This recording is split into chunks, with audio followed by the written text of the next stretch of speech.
আমরা তো হচ্ছে যে আরেকটু আগাবো, হ্যাঁ? দাঁড়াও, মূল কথাগুলো বলতে হবে। আচ্ছা দেখো, এখানে এগুলো আমি বলবো না, এগুলো বুঝবা। দেখো নিচের দিকে চলে যাই। মেটাবলিক অ্যাসিডোসিস তো বুঝছি, যেগুলোর কারণে এসি মানে পিএইচ কমে যায়।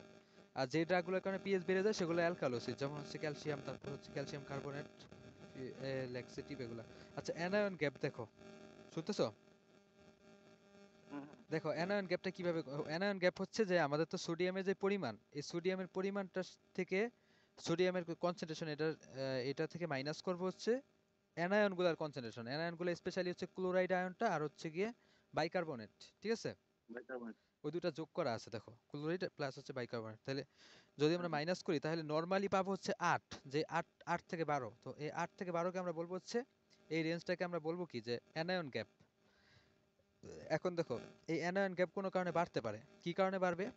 যদি সোডিয়াম বেড়ে যায় তাহলেও কি অ্যানায়ন গ্যাপ বাড়বে, অথবা কি ওইগুলা কমে যায়, মানে অ্যানায়নগুলো কমে যায়, তাই না? হুম। হ্যাঁ, অ্যানায়ন এই দুইটাই হইতে পারে, সোডিয়াম বেড়ে যেতে পারে বা অ্যানায়ন কমে যেতে পারে। যে কোনো একটা ঘটনা ঘটলেই কি হবে, যে আবার চলে গেল। ও, এটা কোথায়? ও আচ্ছা হ্যাঁ, অসমোলার, অসমোলার গ্যাপটা দেখো। হ্যাঁ হ্যাঁ হ্যাঁ, এই অসমোলার গ্যাপ বলতে অসমার গ্যাপ। হ্যাঁ, অসমোলার গ্যাপ বলতে বোঝাচ্ছে যে এক একটা সাবস্টেন্সের অসমোলারিটি তো ভিন্ন ভিন্ন, যেমন হচ্ছে সোডিয়ামের একরকম হবে, গ্লুকোজের একরকম হবে, কাজে একটা অসমোলার গ্যাপও থাকে। তো এই গ্যাপটা বেড়ে যায় কাদের কারণে, যেমন হচ্ছে এসিটোন, ইথানল, মিথানল, এগুলা। তারপর ইসিজি অ্যাবনর্মালিটিস, ইসিজি অ্যাবনর্মালিটিসের মধ্যে দেখো যে বারবিচুরেটসের কারণে, বারবিচুরেটস কি, বারবিচুরেটস হচ্ছে পেন্টোবারবিটাল, ফেনোবারবিটাল, যারা আমাদের এই সেন্ট্রাল নার্ভাস সিস্টেমকে রিল্যাক্সেশন করে, যার কারণে হচ্ছে ব্র্যাডিকার্ডিয়া হচ্ছে, হ্যাঁ, হার্ট রেট কমে যাচ্ছে। তারপর কার্ডিয়াক গ্লাইকোসাইটস, কার্ডিয়াক গ্লাইকোসাইটস গুলো কি করে, যে ভেন্ট্রিকুলার ট্যাকাইয়ারিথমিয়াস, অর্থাৎ ভেন্ট্রিকুলার যে অ্যারিথমিয়া সেটাকে বাড়ায় দেয়। তারপর হচ্ছে হাইপার ক্যালেমিয়া বা হচ্ছে অ্যামান্টাডিন, তারা হচ্ছে কিউআরএস প্রলঙ্গেশন করে। আর কিউটি প্রলঙ্গেশন করেছে অ্যামান্টাডিন আর অ্যামিউডারন। আচ্ছা রেডিওলজিক্যালি স্ক্রিনিং এ খুব বেশি কিছু পাওয়া যাবে না, ওইটা হেল্পফুলও না, ঠিক আছে? ওইটা দরকার নাই। বায়োএসে অফ হুম। ড্রাগস, কিছু কিছু ড্রাগ আছে যেগুলো হচ্ছে ব্লাডে থাকবে, এবং ব্লাডে থেকে আমরা কনসেন্ট্রেশনটা দেখে তারপর হচ্ছে গিয়ে শনাক্ত করব যে কি পরিমাণ ড্রাগ তার বডির মধ্যে আছে বা খাওয়া হয়েছে আর কি। তারপর ওই পাশে,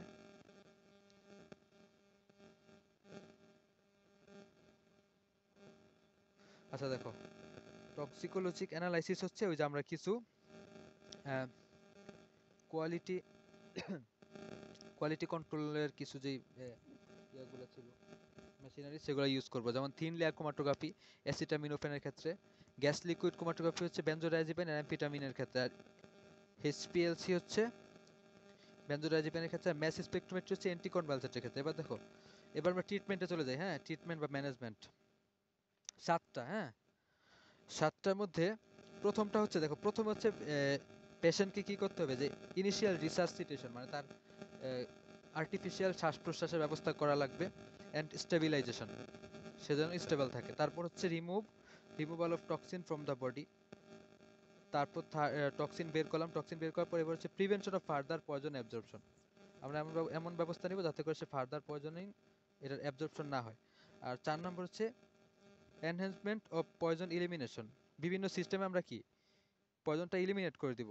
তারপর হচ্ছে অ্যাডমিনিস্ট্রেশন অফ অ্যান্টিডট, অ্যান্টিডট হচ্ছে যে রিসেপ্টরের মধ্যে যে পয়জনটা বাইন্ড করছিল ওই রিসেপ্টরের মধ্যে একটা নিউট্রাল ব্লকার দিয়ে ব্লক করে রাখবো, এটা হচ্ছে অ্যান্টিডট।